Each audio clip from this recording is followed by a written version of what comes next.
Lecteur, lectrice, lectrice, bonjour, gracieuse Robert en ligne, l'autrice hybride pour te faire lire et pas que ses livres. Dans cette vidéo, je vais te proposer une chronique d'un livre où je vais suivre un plan. Donc, je vais te lire le résumé parce que ça peut être pratique. Je parlerai du genre, du développement avec la partie narrative et puis pourquoi je te recommande de le lire. Je donne mon opinion sur le fond et la forme. Alors c'est par moments, c'est pas toujours très, structuré, comme tu le verras. Mais bon, c'est vrai que j'aime bien garder un peu l'émotion que j'ai ressentie quand j'ai lu le livre et je trouve que c'est plus sympa d'avoir un avis, une chronique de lectrice qui donne un petit peu aussi son opinion et avec une certaine vivacité sur sa lecture. Je te parlerai de mon personnage préféré et je termine en disant à qui je recommande le livre. Alors, tu connais le chemin habituel. Si cette vidéo te plaît, tu peux laisser un petit pouce bleu. Tu peux partager la vidéo, ce qui lui donne plus de visibilité et qui montre aussi un petit peu mon travail. Et tu peux activer la cloche si tu veux voir mes prochaines chroniques parce que en général, j'en poste une par semaine. Et je te laisse avec la chronique en question. Aujourd'hui, je vais te parler de La vie ça va de Philippe Madral. Donc, on ne voit pas forcément la couverture sur mon bruit-bruit, puisque c'est un écran, puisque je l'ai demandé en support numérique pour la chronique. C'était pour des petites questions de rapidité aussi, parce que comme ça, je peux lire un petit peu partout. Et Philippe Madral, j'avais déjà chroniqué Une sorcière à la cour. Amateur de romans historiques, amateur d'histoires qui se déroulent sous Louis XIV, je te le recommande. Je laisserai le lien en description parce que c'est un excellent livre qui parle de l'affaire des poisons à l'époque de Louis XIV. Mais là, aujourd'hui, nous allons parler de Vince. Alors, Vince a la trentaine. Il est gardien de parking sur une plage de la mer du Nord. Delphine a 25 ans, vendeuse dans une baraque à frites. Dès leur rencontre, ils tombent amoureux fous l'un de l'autre.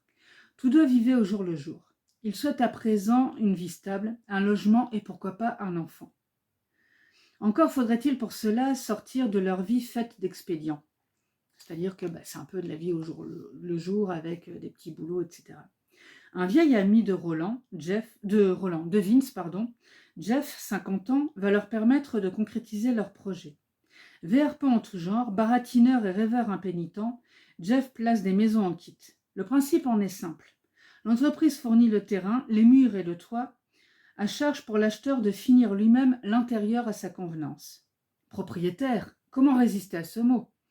Nos deux héros se lancent dans l'aventure et rencontrent en chemin des déboires qui les plongent dans un univers aussi déconcertant que drôlatique.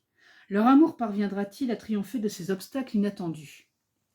Au niveau du genre de l'œuvre, c'est un roman satirique de deuxième degré, voire même très très deuxième degré et très très satirique. Donc, si tu es amateur du genre, tu peux rester. Si tu n'aimes pas trop, je pense qu'il vaut mieux aller voir une autre chronique sur un autre roman. Mais bon, si tu me connais, tu sais que je suis grande amatrice de deuxième degré, que ce soit par mon boulot ou par mes lectures. Donc, continuons à parler de La vie ça va et de notre cher Vince et de notre Jeff national. Donc Vince est un paumé. Moi j'ai mis un paumé parce que quand même, il est gentil, on l'aime bien Vince, mais je ne l'ai pas mis dans ma chronique écrite. Mais bon, on l'aime bien parce que le chien est mort, quoi. Enfin, voilà, c'est un gentil garçon. Et donc, il rêve secrètement d'avoir cette vie classique, boulot, femme, enfant. Et donc, comme il explique, il est gardien de camping, mais dans le nord de la France, parce qu'il sait que ailleurs, ça n'ira pas, parce que, par contre, c'est vrai qu'il est gentil et tout, mais il a au moins cette conscience-là, c'est que il n'a pas les compétences pour aller gérer un gros camping où là, il va falloir vraiment bricoler et être au taquet pour les demandes des clients, etc. Et pour lui, ça va être compliqué parce que, voilà, c'est un gentil rêveur et voilà, c'est doucement le matin, pas trop vite l'après-midi, et puis on fait jusqu'à l'heure de l'apéro, et voilà. Et donc, il a cet ami Jeff dont on parle dans le résumé, qui est un arnaqueur. Moi, je ne vais pas avoir peur des mots, c'est un arnaqueur. Et comme j'ai mis dans mon retour, alors sur le retour d'Amazon, j'ai censuré une partie en disant qu'il vend des Bibles et il pourrait en vendre à un curé, à un rabbin ou à un imam. Ça, je l'ai retiré parce qu'apparemment, on n'a pas le droit. Alors, ça n'a rien de moqueur vis-à-vis de la religion, mais le mec, enfin moi, comme je dis aussi régulièrement sur certaines personnes, il vendrait un frigo à un pingouin ou un esquimau. Jeff, c'est ça. Et il utilise Vince, justement, pour faire un peu le client enfin le client, le passant qui dit «Ah mais ce qu'il vend, mais c'est génial et tout», pour encourager d'autres personnes, victimes par moment, à acheter ces fameuses Bibles. Euh, donc, voilà, il a fondé son business sur les gens crédules et ça fonctionne. Même aujourd'hui, en 2024, enfin, j'ai encore entendu des histoires d'amis où il y a des gens qui plongent dedans, mais alors les deux pieds dedans. Hein. Moi, je me dis, il y a quand même plein de moyens d'être informé de plein de choses, mais non, ça fonctionne toujours. Donc, Jeff, franchement, respect, parce que tu as trouvé le business. Et donc, il y a cette satire sur les gens qui sont crédules, parce que on a une magnifique scène sur un marché où Jeff vend la Bible avec Vince, et donc il arrive à vendre sa Bible à une femme qui n'est pas particulièrement croyante et qui n'est pas particulièrement intéressée par la lecture, encore moins d'une Bible. Mais bon, c'est quand même le livre le plus vendu au monde, ça par contre c'est vrai. Et donc après, au moment où Vince lui dit «Écoute, ça serait peut-être temps de me donner aussi mon petit pourcentage sur tes ventes, hein, parce que bon, moi je viens t'aider et tout, mais il n'y a rien, quoi. Moi, j'ai pas mes sous.» Et pour la petite histoire, donc Vince va se faire tirer les cartes par une cartomancienne, Paola, qui, comment dire, je ne veux pas laisser le côté Robert en moi s'exprimer, mais bon, elle-même se fait tirer d'autres services par ses clients. Et donc, il a une ardoise chez Paola, parce que quand il va faire appel à ses services de cartomancienne, bien sûr, il doit la rémunérer pour son temps. Et il n'a pas forcément beaucoup d'argent, parce que le camping ne le paye pas forcément très cher non plus. On est dans un camping de la mer du Nord, hein, donc voilà. Et du coup, il compte sur le boulot qu'il a avec Jeff pour pouvoir effacer son ardoise chez Paola. Mais Jeff, à chaque fois, c'est dommage, il n'a pas de sous. Ah je te paye la prochaine fois, hein, t'inquiète et tout. D'ailleurs, il y a une autre scène aussi qui est fantastique. Moi, je riais toute seule. Parce que donc, il arrive à emprunter 160 euros. Et donc Vince lui dit «Écoute, tu nous as emprunté 160 euros, mais ce serait bien que tu les rendes quand même, parce que voilà, en plus, c'était pas à moi, c'était à Delphine. Donc, et ah ouais, 160, ah ouais, d'accord, attends, je vais regarder dans mon portefeuille, et je te dois 100 ou 60 parce que je sais plus. Et finalement, il donne 100. Enfin, moi, j'ai pris des notes quasiment, que j'ai dit «Mais ce mec, je, c'est pas bien, mais respect, parce qu'il arrive tout le temps.» Bon, bien sûr, c'est avec seulement certains candidats, hein. Ça marche pas avec tout le monde non plus, on va pas déconner. Et on a aussi une satire sur les clients du camping, parce qu'on va rester quand même sur le camping avant d'arriver à la maison. Il y a plusieurs scènes avec les Flamands. Alors, moi qui vis en Belgique, du côté de la Wallonie, et il y a ce petit racisme ambiant avec les Flamands, où bien sûr, il y a des Wallons, je n'en fais pas partie, qui se moquent régulièrement des Flamands, comme quoi, voilà, ils sont près de ses sous, ils comprennent rien, etc. Et les Flamands se moquent des Wallons parce que c'est des paresseux, ils n'ont jamais de travail, ils sont tout le temps en train de se plaindre et tout. Donc voilà, il y a cette petite chose-là comme ça. Mais de toute manière, on ne déteste jamais plus que notre voisin, puisqu'on le connaît bien, on le côtoie régulièrement. Et c'est beaucoup plus facile de détester celui qui est juste à côté de nous que celui qui habite au fin fond de la France, par exemple, à moins qu'on aille en vacances dans les campings de la France, mais dans le sud. Mais là, en l'occurrence, ces Flamands-là ont choisi ce camping à la mer du Nord parce qu'on on reste dans notre eau à 18 degrés et on ne ressort pas en glaçon. Mais par contre, voilà, il y a quand même aussi, moi je vais aussi en vacances à la mer du Nord et il y a des très chouettes choses à faire. Se baigner notamment quand on ne veut pas une eau à 25 degrés, etc.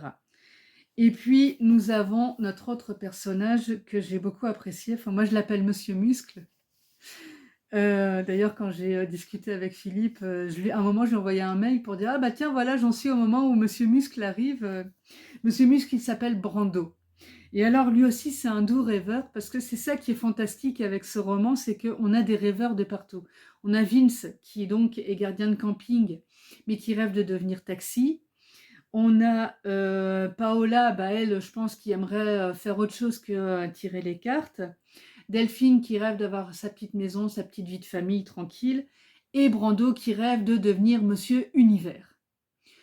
Il n'y a pas de... comment dire, il n'y a pas de moquerie à avoir sur les rêves. Pourquoi pas, il faut viser très haut. Et comme dit Oscar Wilde, visons la lune, comme ça au moins on atterrira dans les étoiles. En l'occurrence, lui, s'il devient déjà Monsieur Picardie, il sera très content. Et le truc, c'est que quand on est un doux rêveur comme ça, lui rêve de devenir Monsieur Picardie, mais il y a un problème, le nerf de la guerre est un peu aussi le sujet sous-jacent de ce roman, c'est l'argent. Parce que devenir monsieur Picardie ou Monsieur Univers, c'est très bien, mais il n'y a pas de prix en monnaie sonnante et trébuchante. Donc, Brando, il va payer son emplacement de camping en faisant des petits travaux dans le camping parce que il vit dans sa voiture à la base. Et donc, par contre, c'est vrai qu'il pourrait mettre un petit chapeau à l'entrée de son emplacement parce que quand il fait ses entraînements, il y a les clients du camping qui sont là et qui viennent le regarder s'entraîner. Donc, il pourrait au moins mettre une petite pièce pour s'être rincé l'œil pendant l'entraînement. Au moins, voilà, ça lui paierait ses repas, enfin surtout son blanc de poulet parce qu'il doit se faire sécher. Alors, moi-même qui ai fait de la musculation, enfin pas à ce niveau-là quand même, hein, mais j'avais entendu parler de ça, des produits qu'on prend pour développer les muscles. Parce que justement, quand on commence à participer à des concours, il y a tout un tas de règles et tout. Et alors, on fait gonfler les muscles pour justement montrer comme on les a bien fait travailler, comme on les a bien développés. Et on se fait sécher, c'est-à-dire qu'on ne mange que certains aliments, des œufs, du poulet, et je ne sais plus quoi, parce que je ne suis pas allée jusque-là, pour qu'on ne voit que les muscles et qu'il reste que la peau. Moi, j'ai gardé un petit peu trop de graisse, donc voilà, c'est pas possible. Il aime trop manger en plus. Et je vais parler de mon ami Jeff, qui lui rêve de devenir riche et de ne plus travailler. Mais ce serait quand même dommage qu'il devienne riche en gagnant par exemple au loto, parce qu'il nous priverait de toutes ses bonnes idées. Et ça nous priverait d'une bonne partie du roman. Ce qui nous priverait de bonnes tranches de rigolade. Et donc Delphine, comme je disais, elle, elle vient de la DAS, donc c'est un organisme pour les enfants abandonnés. Vince aussi d'ailleurs. Et donc ils ont un peu ce même parcours qui les rapproche déjà à la base, sans compter que elle a le chic pour aller trouver des sales types, comme on dit, dont le dernier qui la frappe. Et c'est comme ça que Vince va la sortir de ses griffes. Et je ne sais plus, non, Brando ne va pas s'occuper de son cas. J'avais cru que Brando allait lui apprendre un peu la vie en lui mettant 2-3 bonnes tartes pour lui dire que non, on ne fera pas les plus faibles que ce soit, que les plus faibles que ce soit des femmes ou des personnes plus faibles, ça se fait pas, quoi. Voilà, c'est tout. Mais on n'a pas ça. Et puis, il y a aussi le père de Vince qu'il va retrouver, parce que, en fin de compte, ils avaient perdu contact. Raoul, qui aussi, comme j'ai mis dans ma chronique écrite, un roman à lui tout seul. Alors, on met Raoul d'un côté et Jeff de l'autre. Festival, quoi, vraiment. Ils s'entendent pas d'ailleurs. On se demande pourquoi, parce que pourtant, c'est tout à fait le même profil tous les deux. Et donc après, ils vont acheter cette maison, parce que comme ça, déjà, ce serait une première étape dans le couple. Et cette maison, alors d'un côté, c'est la maison du bonheur, parce que qui a besoin d'y venir, rentre et s'installe.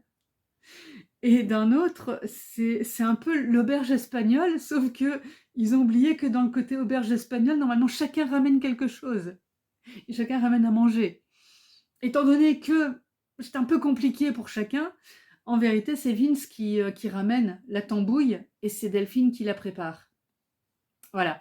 Quand je disais que Vince était un gentil garçon, un doux rêveur et qu'on l'aime bien parce que le chien est mort, c'est que, voilà, c'est un garçon, moi, plusieurs fois, j'ai eu envie de le secouer en disant, mais tu vois pas qu'il profite, quoi. Enfin, à un moment, je sais pas moi, dis-leur quelque chose, dis-leur, bah écoute, garçon, va chercher, va vendre tes bibles, Jeff, Raoul, va aussi travailler parce que, voilà, vous foutez rien, quoi. Il y a que lui qui travaille, en plus il a des horaires et tout. Enfin, le mec, il est complètement démonté parce qu'à un moment, il va travailler de nuit. Le lendemain, ah bah non, tu vas travailler en journée. Il n'y a rien de pire pour détruire le rythme. Mais il y va parce que bah, de toute manière, il faut bien payer les traites de la maison et s'occuper de tout le monde. Donc, Brando, lui, je lui pardonne un peu plus parce que bah, il fait les travaux dans la maison et tout.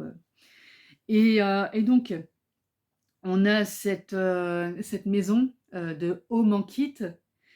Et comment le truc, c'est que la maison est construite, mais comme ils doivent faire l'intérieur, il y a tout à faire, quoi. Mais cette maison, elle est mise au milieu d'un endroit où personne ne voudrait aller. Et puis, moi, l'arnaque dès le début, quoi. Je me suis dit, mais c'est un truc à pigeon, c'est pas possible. Mais Vince, lui, il a signé les yeux fermés parce que bah, c'est Jeff. Donc Jeff, il va lui arranger le coup, il n'y a pas de problème. Delphine, elle, tellement dans l'idée de je veux une maison, ils n'ont pas pris du tout le temps d'aller comparer les autres maisons, d'aller voir si la banque pouvait leur faire un prêt à taux plus intéressant. Quoi, non, ils ont signé directement comme ça. Jeff, il leur a vendu ça là, avec des étoiles plein les yeux et tout, paf, paf, paf. Et voilà. Mais il y avait rien de terminé dans cette maison. Même le contrat de base n'a pas été terminé. Et Jeff, ah mais ils vous ont pas installé votre haie, mais c'est scandaleux, je vais aller gueuler et tout. Mais Jeff, non, il manque tout. Rien n'est terminé. Même la maison de base qui devait être faite n'est pas terminée. Et lui, à chaque fois qu'il arrivait, ah bah attends, ne vois pas le fait que la maison n'est pas finie correctement. Non, la haie. Ah non, vous n'avez pas de haie, ça va pas du tout. Et moi, je rigolais en me disant, mais non, c'est pas. Enfin bref, voilà. Donc, il n'y a pas le truc caustique qui dit, étant donné que c'est Vince qui raconte l'histoire, lui, il voit ça avec son œil de gentil garçon, qui voit pas le mal du tout, qui voit pas l'arnaqueur de Jeff, qui voit pas que bah, tout le monde vit à ses crochets et que voilà. Delphine, je lui dédie ses boucles d'oreilles parce que ça ne va pas du tout avec le reste, c'est volontaire parce que voilà, Delphine, elle est pleine de bonne volonté et tout, mais elle n'a pas non plus les codes habituels. Ils ont grandi à la DAS. Donc ils vivent complètement en dehors de la société et ils ont créé leur propre système et leur propre système de pensée. Et il y a cette scène fabuleuse où ah bah attends, je vais aller chercher là de quoi faire le carrelage et tout, mais ils vont pas au magasin. J'en dirai pas plus, mais ils vont pas au magasin. Bah non, il y a de quoi aller se servir ailleurs. Oh, puis allez, c'est bon, hein, de toute façon, on paye suffisamment de charges comme ça. D'où est-ce que vous payez quelque chose, les gars? Donc voilà. Et c'est vrai que, du coup, c'est ça qui est très drôle aussi, raconté par Vince avec ce regard d'enfant. Il a vraiment un regard d'enfant. Et ces scènes qui sont quand même fabuleuses. Enfin, la scène de l'huissier. J'en parlerai pas parce que j'ai pas envie de spoiler, mais quand tu liras la scène de l'huissier, pense à moi, viens me mettre un petit commentaire sur la scène de l'huissier. C'est épique. C'est un coup à dire après, je ne suis plus huissier, j'arrête. J'utilise mes études de droit et je trouve un autre boulot. Je fais un, comment on appelle ça maintenant, un, merde, c'est pas un recyclage, mais enfin, voilà, je me réoriente et je change de boulot parce que après une visite dans cette maison, tout le monde a envie de changer de boulot, hein. Donc voilà. Je pense que j'ai donné assez de détails comme ça sur l'histoire parce que, bah, je suis assez emballée par le truc parce que c'est vrai qu'il y a plein de choses à dire sur chacun des personnages. Ils sont extrêmement bien creusés et puis, bah, comme je disais avec le regard de Vince, bah, c'est pas moqueur. Le côté moqueur, il arrive dans sa manière de raconter et dans les scènes qu'il raconte avec son œil, de gars qui trouve ça normal. Qu'est-ce qu'il vient faire chez eux, l'huissier, quoi? C'est de la faute de l'huissier. C'est ça qui est très drôle. Donc alors mon personnage préféré, parce que j'ai quand même oublié d'en parler, bon, je pense qu'on a bien compris que c'était Jeff. C'est un vendeur de tapis. C'est un malin qui arrive toujours à retomber sur ses pattes. Et bah, il est très drôle parce que bah, il arrive à trouver la personne sur laquelle il va pouvoir s'agripper et être tranquille pendant quelques mois. Et comme de toute manière, c'est quelqu'un qui vit au jour le jour, bah, demain, bon, on verra. C'est demain, c'est pas tout de suite. Donc voilà. Et à recommander à qui? Bah, aux amateurs de satire et de deuxième degré, comme je disais, de messages sous le tapis. Et parce que voilà, il y a plein de choses, il y a plein de messages qu'il faut comprendre derrière l'histoire et derrière cette manière enfin, derrière le récit de Vince. Et, euh, et donc avec les échanges des personnages et les motivations de chacun. Et donc je leur dédie ce t-shirt qui vient de QWERTY. Là c'est marqué donc motivation qui est en cours de chargement. Et bah voilà, et en dessous c'est marqué de merci d'attendre. Enfin non, s'il vous plaît, attendez. Je n'ai pas changé de t-shirt parce que je me suis dit c'est vraiment le t-shirt qui représente les personnages. Voilà, donc moi je te dis à très vite pour une autre chronique. Et j'espère que tu viendras me parler de la visite de l'huissier.